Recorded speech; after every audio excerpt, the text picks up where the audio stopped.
I have become involved with in the recent past through my website, the Climate 101.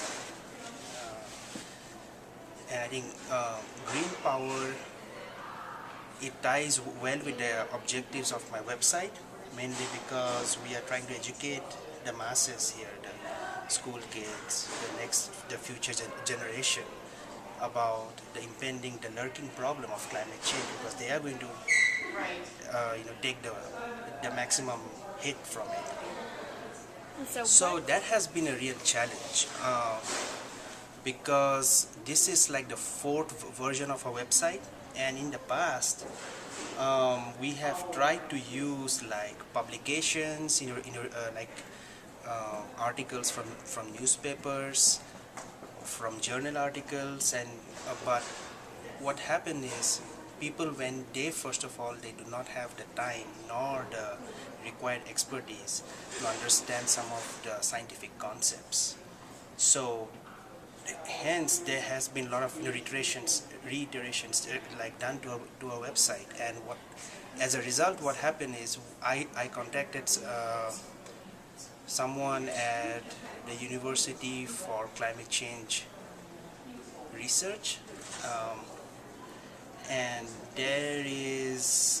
it's called the UCA, and they told me that they have prepared like 3 or 4 different modules depending on the target audience you have to explain climate change in a much more toned down manner.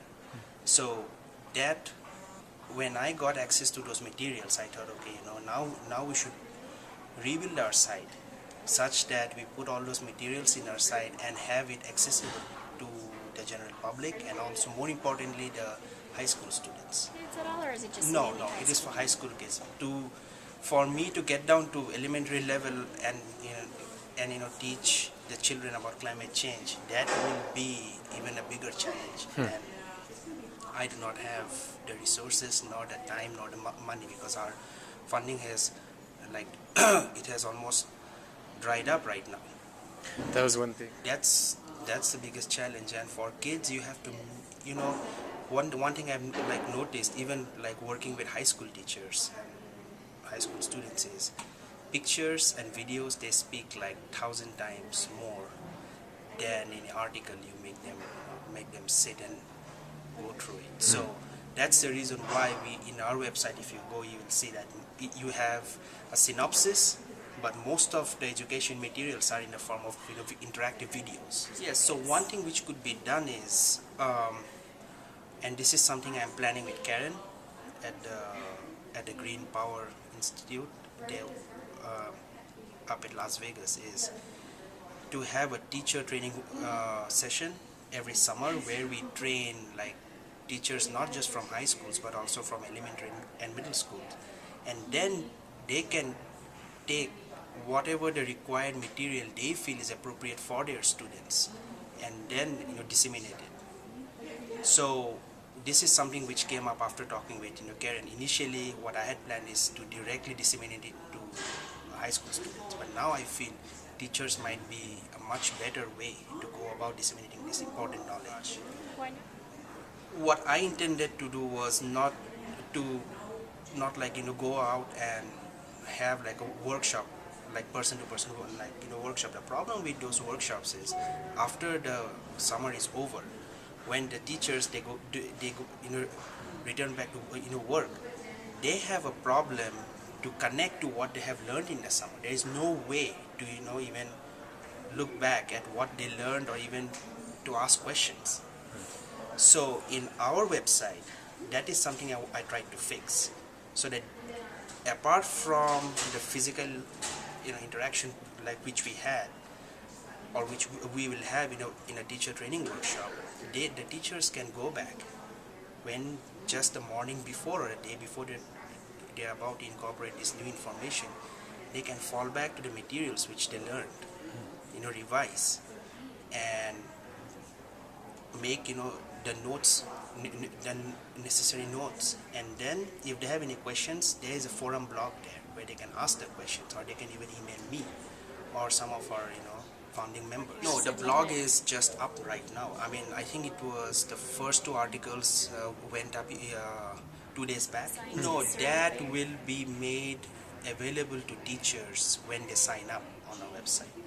And because there is also a problem of profanity, right? People from outside can come and post like questions which need to be flagged.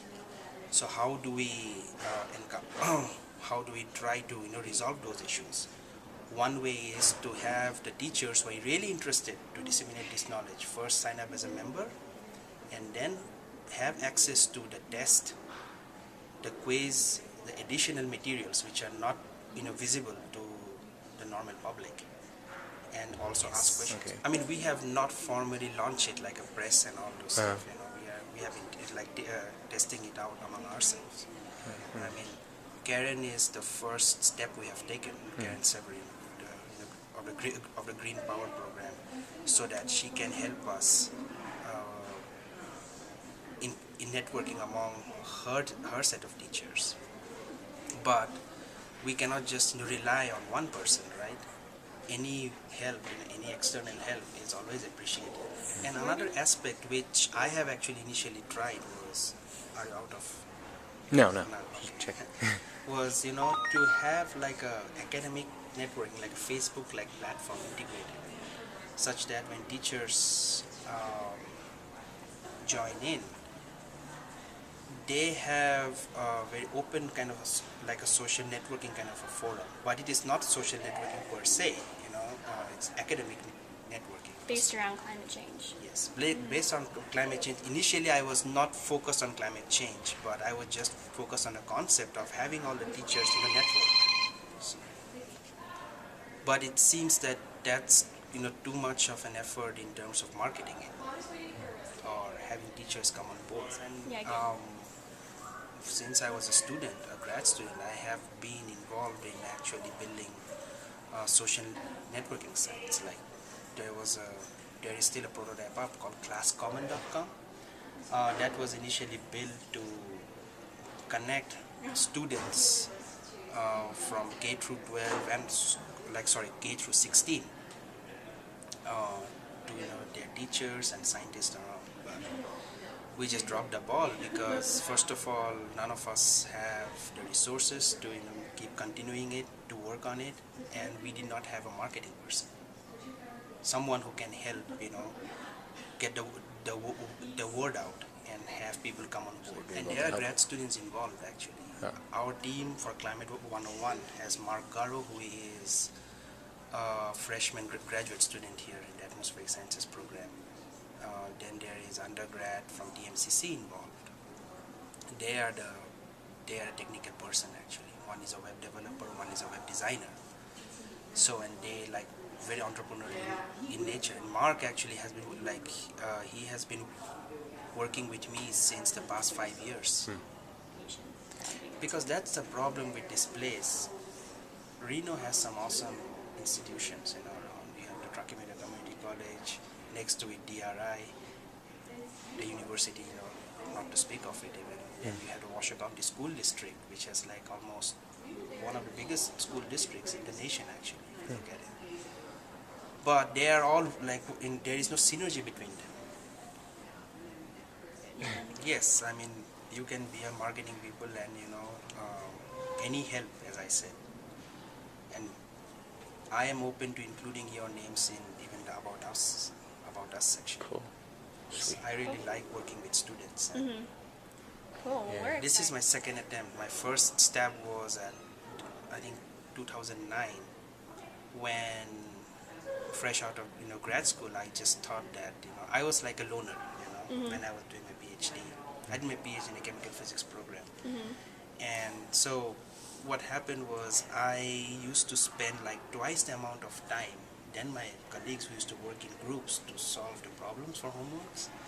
So I thought, how cool it would be if we could have like an online study group just for the university.